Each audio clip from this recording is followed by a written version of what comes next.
약이 모든 걸 해결해 주던 시대는 이미 끝났다라는 게 인정 안 할 수 없는 겁니다. 왜? 암이 안치가 안 되잖아요. 당뇨가 완치가 안 되잖아요. 혈압을 잡을 수가 없잖아요. 결국엔 다 합병증으로 손발 잘라내고 시력 잃고. 그래서 우리 직장인분들 두통약, 진통제 쉽게 생각하시면 안 됩니다. 과잉 진료에 덫에 우리는 들어갈 수밖에 없다. 의료 쇼핑이라는 말이 나온 시대에 살고 있습니다. 그리고 이미 지금은 선진국일수록 의료 산업입니다. 자본주의의 가장 하나의 핵심이 돼버린 곳이 이 의료계라서 참 불편하죠. 예전에야 우리 1940년대부터 70년대까지 의사 선생님 말씀이 다 맞고 의사 선생님이 시킨 대로 해야 되고 그러던 시절이 있었죠. 지금은 반대로 국가에서 진통제, 소염제, 항생제, 스테로이드제 오남용하지 마라. 항정신성 마약물질, 다이어트 약 함부로 처방하지 마라. 가장 대표적인 게 프로폴폴. 마약류 물질들을 병원에 투어하면서 받고 있는 동시간대에 우리는 살고 있단 말이에요. 그러니까 여러분이 어려운 걸 수도 있어요. 왜냐면 내가 전문가가 아니라는 생각이 기본적으로 갖고 있거든요. 근데 질병에 대한 전문가랑 건강에 대한 전문가는 이제 구분해야 된다. 우리는 기본적으로 아프면 병원 가, 아프면 약 먹어. 여기 마케팅에 세뇌가 돼 살아왔다. 지금도 그러고 있다. 이미 뭐 병원뿐만 아니라 제약회사가 광고를 그렇게 하잖아요. 약 있는데 왜 안 먹어? 그리고 이렇게 효과가 좋은데. 근데 안 아파야죠. 그 논리대로라면. 근데 우리 갈수록 점점점 특히나 코로나 팬데믹 이후에 모든 질환이 발병률이 높아지고 있어요. 암부터 해서 고혈압, 고지혈증. 그렇게 약이 뛰어난데 왜 그러냐는 거죠. 근데 기본적으로 진통제만 먹어도 간암이 유발된다는 게 확인이 됐고 장기 복용했을 때 항생제 오남용으로 대려 비염 아토피가 더 심해지고 그 부작용들 일환으로. 그러니까 너무나 쉽게 우리가 약을 먹는다는 거죠. 근본적인 원인을 바꿔야지 이 증상만을 덮는 게 약의 한계고 모든 약엔 부작용이 있고 일시적으로 그 순간만 먹으면 좋은데 조금만 머리 아파도 조금만 배 아파도 진통제를 먹는 게 일상생활이 됐고요. 그러니까 누군가는 팔아야 되는데 이거에 대한 부작용을 알려준다는 게 참 어려운 시대였었지만 지금 부작용들을 많이 알려줍니다. 그 대신에 뭘 먹어라 나옵니까? 영양제, 건강기능식품 먹으라고 나오죠. 그러니까 여러분이 첫 번째 구분하셔야 될 건 우리가 교통사고든 수술을 받아야 되는 상황이든 전문적인 게 들어가야 됩니다만 만성질환, 원인을 모른다는 게 지금 99%예요 여러분. 병원 가도 원인을 모른다고 하는 게 다 만성질환이에요 실은. 그 원인은 여러분들 일상생활에서 있다는 거죠. 우리나라는 건강보험이 너무 잘 돼 있어요. 그러니까 외국, 특히 미국, 독일, 선진국가들 중에 우리나라처럼 의료보험이 잘 돼 있는 데가 없다. 그러니까 2, 3천 원만 내면 되니까. 그러니까 의료 사업이 될 수밖에 없다는 구조죠. 이게 국민 세금이 투입이 되는 구조니까. 그러면 정말로 수술이 필요하고 약이 필요한 상황들의 환자들한테 혜택이 가기 위해서는 정말 좋은 복지 정책이지만 굳이 약을 안 먹어도 되는데 실제 그래요. 좋은 의사 선생님들은 어린아이들한테 항생제 처방을 안 합니다. 근데 부모가 해달라고 해요. 그리고 직장인 여러분들이 저 주사 한 대 놔주세요. 링겔 한 대 놔주세요. 근데 의사 선생님은 굳이 그 정도까지는 안 맞아도 되는데요. 근데 환자가 요구를 하니까 뭐 어떡하겠어요. 그리고 그게 또 돈이 되는데. 그러니까 또 동시에 뭐가 성행할 수밖에 없어요? 보험이, 개인 보험이 왜 실비가 지금 다 들어가 버리니까 보험은 보험 회사대로 좋고 병원은 병원대로 또 환자한테 처음부터 얘기하잖아. 교통사고뿐만 아니라 실비 있냐 없냐 먼저 물어본다니까요. 그런 병원 많아요. 고객이 먼저 그거를 요구를 하는 시대가 됐으니까 실비 처리를 하고 싶어 하니까 굳이 안 먹어도 되는, 안 해도 되는 과잉 진료에 덫에 우리는 들어갈 수밖에 없다. 중요한 PT를 두고 미팅을 둬야 될 때 급하게 기침약을 먹어야 돼 아니면 뭐라도 해야 되는 상황들에는 그 약물이 도움을 줄 수 있겠죠. 근데 그만큼 부작용이 몸에 쌓이니까 그걸 반복해서는 안 된다는 겁니다. 약이 모든 걸 해결해 주던 시대는 이미 끝났다라는 게 모든 전문가 제약회사들이 인정 안 할 수 없는 겁니다. 왜? 암이 완치가 안 되잖아요. 당뇨가 완치가 안 되잖아요. 혈압을 잡을 수가 없잖아요. 결국엔 다 합병증으로 손발 잘라내고 시력 잃고 콩팥 투석하고 굳이 의대 약대를 안 가도 현재는 우리가 조금만 건강에 대해서 관심을 가지면 알 수 있는 정보들이다. 그래서 우리 직장인분들 너무 그 두통약 말 그대로 진통제 쉽게 생각하시면 안 됩니다. 신경 차단을 해버리는 거예요. 그 회복되는데 엄청나게 우리 몸이 에너지를 써야 되고 그게 반복이 됩니다. 그래서 그 점을 항상 좀 명심하셨으면 좋겠습니다. 실은 가장 중요한 건 내가 먹는 것부터 조절을 좀 해주면 되고, 쉬면 좋죠. 근데 여러분들이 얘기를 해요. 아, 누가 쉬면 모르냐? 근데 왜 이게 회복 안 하느냐? 저녁 8시 이후에 술 먹고 야식 먹고 안 쉬니까 그래요. 그러니까 먹는 것부터 일단은 깨끗한 걸 먹어서 몸을 쉬는 시간을 줘야 되는데, 밤에 배고프다고 또 치킨 시켜 먹고 컵라면 먹고 입맛 없다고 또 초콜릿 먹고, 그러니까 안 낫는다. 저도 약국을 하기 때문에, 한약을 전문으로 하기 때문에 많이 팔면 좋죠. 근데 굳이 필요 없는데 원인을 개선만 해서 찾으면 되는데, 백날 검사를 많이 해도 지금은 대부분 원인은 모른다고 할 수밖에 없는 게, 음식을 이 사람이 뭘 먹고 하고 어떤 생활 패턴을 갖고 있고 수면 주기가 어떻고 이런 거는 검사 항목에 잘 안 들어가거든요. 엑스레이 찍었을 때 그런 거 안 나오잖아. 이 사람 전날 치킨 먹었네? 한 달 동안 매일 밤마다 야식 먹었네? 술을 안 끊네? 커피를 막 하루에 10잔씩 먹네? 이런 건 안 나와요, 여러분. 원인은 분명히 약으로는 개선은 안 된다. 재발할 수밖에 없는 게 현재 만성 질환들이니까 이 인식 전환을 먼저 좀 해보셨으면 좋겠습니다. 직장인들이 의무적으로 1년에 한 번 또는 2년에 한 번 건강검진을 받잖아요. 본인 사비를 더하면서까지 좀 다양하게 검사를 받으려고 해요. 꼭 받아야 되는 항목과 굳이 받아도 되지 않을 항목을 말씀해 주실 수 있으실까요? 유튜브 조회수 중에 잘 나오는 것들이 대표적인 게 몇 개 있습니다만, 건강검진 이건 절대 받지 마라. 의사도 절대 안 받는 건강검진. 건강검진은 제 얘기뿐만 아니라 의사들이 정보를 많이 주는 시대에 살고 있어서 저는 좋은 거라고 봐요. 저는 가끔은 엑스레이도 불필요하다고 생각을 해서 엑스레이는 안 찍겠다고 얘기를 할 때도 있어요. 소비자 선택이니까. 나라에서 이걸 의무 강제적으로 한다라는 게 그냥 복지 차원에서 이해를 합니다만, 그러면 제일 기본은 저는 그냥 혈액 검사하고 기본만 해도 충분하다는 거예요. 왜? 이미 내가 일상생활에서 그렇게 해가 될 것들을 안 먹고 사니까. 근데 이제 불안하니까 검사를 하는 거예요, 여러분이. 내가 술을 먹으니까 배가 이만큼 나왔으니까, 우리 혈액 검사했는데 내장지방이라고 하고 고지혈증, 이상지지혈증이라고 하고 혈압 전 단계, 당뇨 전 단계 잔뜩 이렇게 겁을 주니까, 그러면은 식이생활 습관을 바꿀 생각은 안 하고 검사를 추가로 하죠. 초음파 검사, 심장 초음파 검사 웬만하면 안 해도 돼요. 머리만 좀만 아프면은 CT, MRI 찍고, CT, MRI 부작용을 이제는 의사들이 알려주기 시작했어요. 유튜브 치면 많이 나오거든요. 국가검진을 관장하는 보건복지부에서도 20대 고연령자들 70대는 과도한 CT, MRI 찍지 마라. 오죽하면 그 얘기를 하겠어요. 오죽하면. 그럴 필요는 없다고 봐요. 그래서 부작용 역시 다 따른다. 저는 그래서 수면 내시경은 개인적으로는 권하지 않습니다. 뇌를 한번 꺼버리는 거예요. 우리가 예능에서 연예인들이 막 헛소리 해대는 거 재밌게 보고 웃고 하는데 심각한 부작용인 거예요. 내 의지와 상관없이 내가 헛소리를 하고 있다는 거는 뇌에 그만큼 데미지가 쌓인다는 겁니다. 전신마취 했을 때 그 부작용에 대해서 알려줘요. 근데 못 깨어났을 때 그 책임은 의사가 질 수가 없어요. 그러니까 의사가 수술에 대한 책임을 지는 것도, 의료 과실 묻는 것도 정말 어려운 거죠, 실은.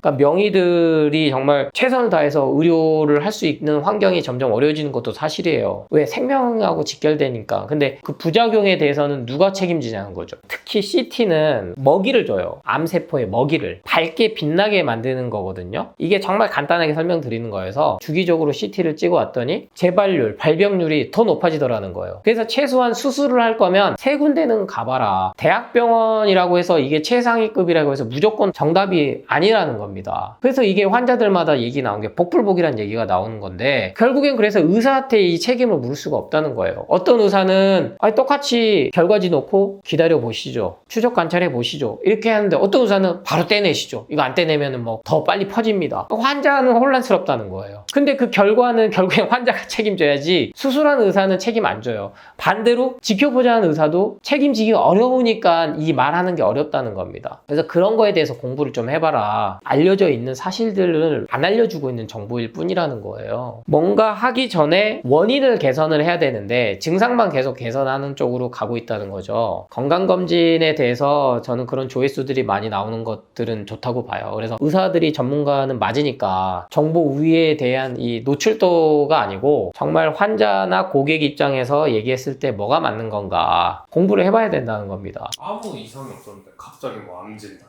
운동도 열심히 하는 헬스 트레이너가 췌장암 사기. 그런 거 보니까 오히려 막 무섭기도 하고 이래서 암 검사도 좀 해볼까 하는데 그죠. 그래서 국가에서 특히 췌장암 검사 20대 하지 말라고. 그 검사하는 것 자체가 또 몸에 무리가 오니까 얘기하는 거예요. 그러면 그거 찍고 나서 심리적으로 내가 마음에 안정이 있어서 건강하게 지내느냐? 그렇지 않아요. 참 저는 그래서 건강검진의 허와 실이 심리적으로 봤을 때 대표적으로 말하는 게 그거예요. 주기적으로 받았는데 왜 갑자기 암이 인지가 나타나냐는 거죠. 불과 3개월 전에 받았는데, 한 달 전에 받았는데 몸 이상해서 갔더니 왜 갑자기 뭐 사기냐? 그래서 암에 대한 두려움을, 공포 불안 마케팅을 많이 펼쳐왔죠. 암, 치매. 근데 조기 검사한다고 해서 이게 예방되느냐? 현실은 그렇지 않다는 겁니다. 되려 수치가 안정적이라 그래서 나 지금도 뭐 나는 술 먹고 담배 피우고 인스턴트 음식 많이 먹어도 건강하네. 이렇게 믿고 있다가 10년 뒤에 2030이 4050 됐을 때 여지없이 받아들여진다는 거죠. 하나의 경각심으로 받아들여야지 그게 모든 걸 해결해 줄 거라고 착각을 하면 안 된다는 겁니다. 미리 예방을 해야 되니까 또 뭘 많이 먹어요? 영양제 건강기능식품을 그래서 또 무지하게 사 먹는 거예요. 악순환이다. 우리 몸은 화학 첨가제로부터 조금 쉬게 해주면 회복을 하는 그 핵심이 있는데 그게 바로 많이 전파해드린 림프 시스템이란 말이에요. 이걸 해주니까 채소 과일식 많이 먹으라고 다들 얘기하는 겁니다. 너무 두려워할 필요도 없고 젊은 나이에 암이 올지 안 올지 생각하는 거는 내가 교통사고로 죽을지 안 죽을지 이거랑 똑같은 거예요.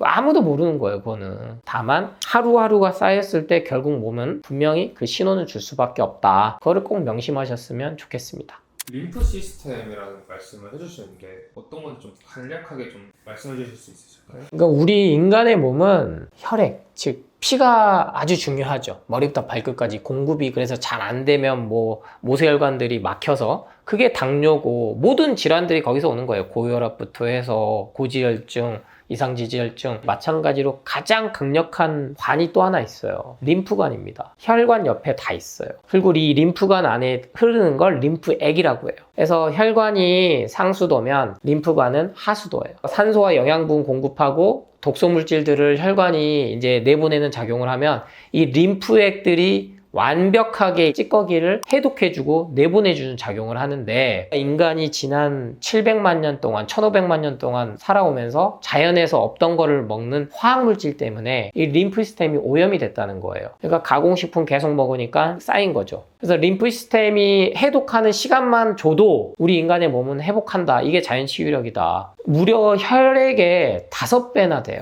림프액 자체가. 그러니까 얼마나 중요한지 알겠죠. 근데 이 림프 시스템이 중요하다는 거를 이제 조금씩 알려주면서 뭘로 알려주냐. 뇌 쪽에는 림프 시스템이 없어서 식물성 멜라토닌을 먹어줘야 된다. 건강기능식품 쪽에서 이제는 림프 시스템에 대해서 알려주기 시작한단 말이에요. 근데 이 림프 시스템에 대해서 이해를 하면 약을 먹을 필요가 없습니다.